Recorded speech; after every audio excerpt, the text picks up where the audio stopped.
¿Sabías que el cine de los años 30 mostraban desnudos, drogas y prostitución sin ningún tipo de censura? Aunque creamos que el cine clásico podía llegar a reservarse y ocultar ciertos temas tabú debido a la época en la que fueron grabadas, la realidad es que las películas de los años 30 podían llegar a sorprenderte de lo explícitas que eran. Pero todo esto cambió radicalmente debido a temas religiosos, políticos o morales de la época. Entonces, ¿cómo pasó el cine de ser tan explícito a ser más reservado y luego volver a la normalidad? Además, ¿cómo afectó esto al cine? Bueno, pues yo soy Rocha y ponte cómodo o cómoda porque hoy hablaremos de Hollywood antes de la censura. Durante 1929 y 1934, el cine brillaba por las grandes historias que se podían contar a través de una pantalla, pero también por la libertad de directores y guionistas a la hora de contar dichas historias, ya que en 1929 llega la sonorización, por lo cual podían experimentar bastante con sus guiones y diálogos. Aquí es donde entran las películas que en su momento eran modernas y atrevidas, tocando temas de realidad, con películas como I Am a Fugitive from a Chain Gang o Wild Boys of the Road, las cuales son películas basadas e inspiradas por la Gran Depresión de 1929. Estas eran las películas que más atraían a los jóvenes e iban en masa al cine para contemplar dichas historias. Y todo esto que te he explicado es el famoso cine precoz, las cuales solían tener estas 5 principales temáticas: la sexualidad, la violencia, vicios, diversidad y tabús, y crítica social y económica. En el primer apartado, la sexualidad, salieron grandes películas como Red-Headed Woman de 1932. Now listen, Red. Que sigue la historia de Lilia Andrews, una mujer a la cual no le importa destruir matrimonios y seducir a hombres casados con tal de ir escalando socialmente y conseguir riqueza a cuesta de los hombres con los que está. También se estrenaron películas como Design for Living. It's a gentleman's agreement. Que sigue la historia de una mujer que vive con 2 hombres en una relación abiertamente. Dear critic. Mandalay, la cual nos habla de una chica que es forzada a trabajar en un burdel de Birmania. O también destacaría Babyface,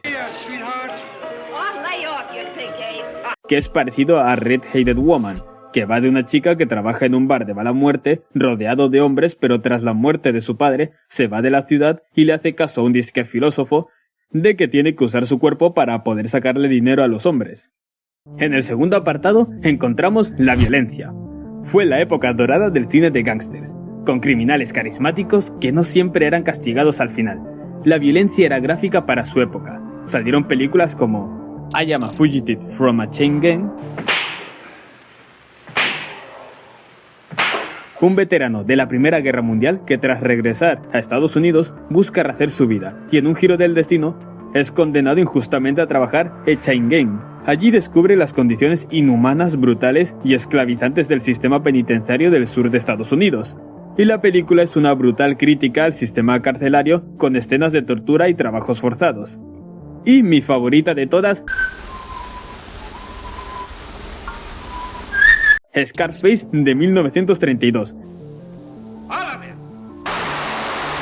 narrándonos la vida de Tony Camonte, un inmigrante italiano pobre y ambicioso que se abre camino en el crimen organizado de Chicago. Muestra cómo Tony empieza como matón a sueldo, y gracias a su brutalidad e inteligencia se convierte en el líder de una poderosa organización criminal durante la era de la prohibición. Película donde se destaca la violencia explícita, apología al gangsterismo y desafío a la autoridad. En el tercer apartado, los vicios. Durante la ley seca, Hollywood mostraba fiestas salvajes, contrabando y drogas, temas que después fueron prohibidos. Aquí podemos destacar películas como The Thin Men, película en la cual se muestra que el alcohol estaba muy presente. También podríamos destacar la película Cocaine Friends, película donde la adicción y las consecuencias de la cocaína están muy presentes. Otra peli para hablar sería The Big House, historia donde presos y criminales hablan abiertamente del tráfico de alcohol y drogas. También nos cuenta la historia de un joven de buena familia que tras ser condenado por homicidio en un accidente de coche, es enviado a una enorme y sobrepoblada prisión estatal, donde conoce cómo es la gente. La película muestra las tensiones dentro de la cárcel, el hacinamiento, la violencia entre presos, los abusos de los guardias y la dificultad de adaptación. En el siguiente apartado, diversidad y tabúes. I'm a man. Well, nobody's perfect.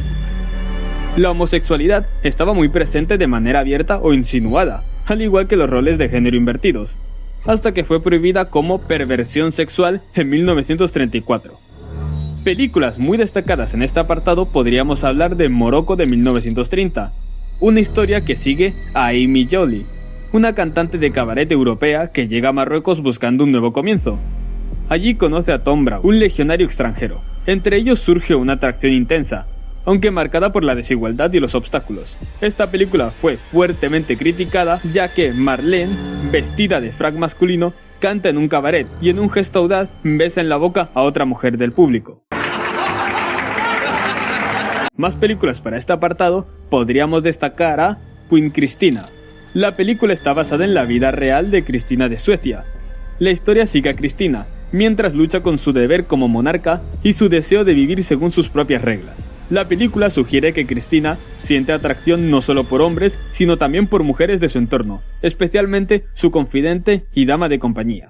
Y por último, para el último apartado, los temas de crítica social y económica, como las ya mencionadas I Am a Fugitive from a Chain Gang o Wild Boys of the Road.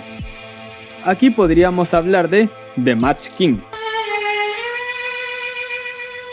Sigue a Paul Kroll, un estafador ambicioso que empieza como limpiador de ventanas y va escalando hasta construir un imperio internacional de cerillas a través de fraudes, sobornos y manipulación financiera. También me gustaría hablar de Blood Money. Narra la historia de Bill Bailey, un agente de fianzas que se enriquece ayudando a criminales a salir de prisión. Su vida se complica cuando se involucra con una mujer de la alta sociedad que resulta estar obsesionada con el peligro y el mundo criminal. Claro, al público joven le encantaban este tipo de películas, pero la iglesia y la política estaban completamente en contra, y no podían permitir que saliesen películas que estuviesen fuera de sus ideales, y decían que corrompían a la sociedad. Y de ahí nace el Código Hays, un código que prohibía sexo extramarital en positivo, homosexualidad, drogas, autopromoción, críticas a la iglesia o al Estado, blasfemias o lenguaje vulgar, criminales que quedaran impunes, desnudos, bailes eróticos o violencia gráfica. Por lo cual, al aprobar esta ley, el cine precoz murió. ¿Y cómo afectó esto al cine? Pues, en un principio, el cine se volvió más limpio, pero también más hipócrita. Las historias se dulcificaban para tener finales morales. El criminal debía morir, la adúltera debía arrepentirse, la mujer debía volver al rol doméstico. El erotismo se reemplazó por insinuaciones muy sutiles. Pero claro, gracias a esto el cine negro nació en este contexto. Violencia y sexo estaban prohibidos, pero se sugerían con sombras, diálogos y atmósferas.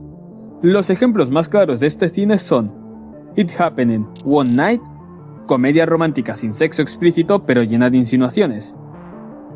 Hilda sigue la historia de Rita Hayworth, que es una sex symbol, pero el guión la castiga, o más bien la domestica, para buscar la redención en el amor de su interés amoroso y así poder cumplir el código. Y otra historia de la cual podríamos hablar sería de Double Indemnity, relación adúltera y asesinato, pero al final obliga a que los protagonistas paguen por sus actos. En la década de los 60 o 70, la sociedad cambió tras la Segunda Guerra Mundial, la contracultura, el feminismo y el cine extranjero que llegaba a Estados Unidos, el cual era mucho más atrevido. Hollywood no podía competir con esas películas mientras siguiese atado al código, así que en 1968 el código Hays murió y fue reemplazado por el sistema de clasificación por edades. Y en esta década también salieron muy buenas películas, como Psycho, Bonnie and Clyde y Midnight Cowboy. Así era Hollywood antes de la censura, lleno de polémicas e ideales distintos, pero que igualmente fueron capaces de hacer que nacieran grandes obras del cine clásico, que se quedarán para la historia. Bueno, si te ha gustado el vídeo, dale like y suscríbete. Dame tu opinión sobre este tema en la caja de comentarios. Por lo demás, muchas gracias y nos vemos.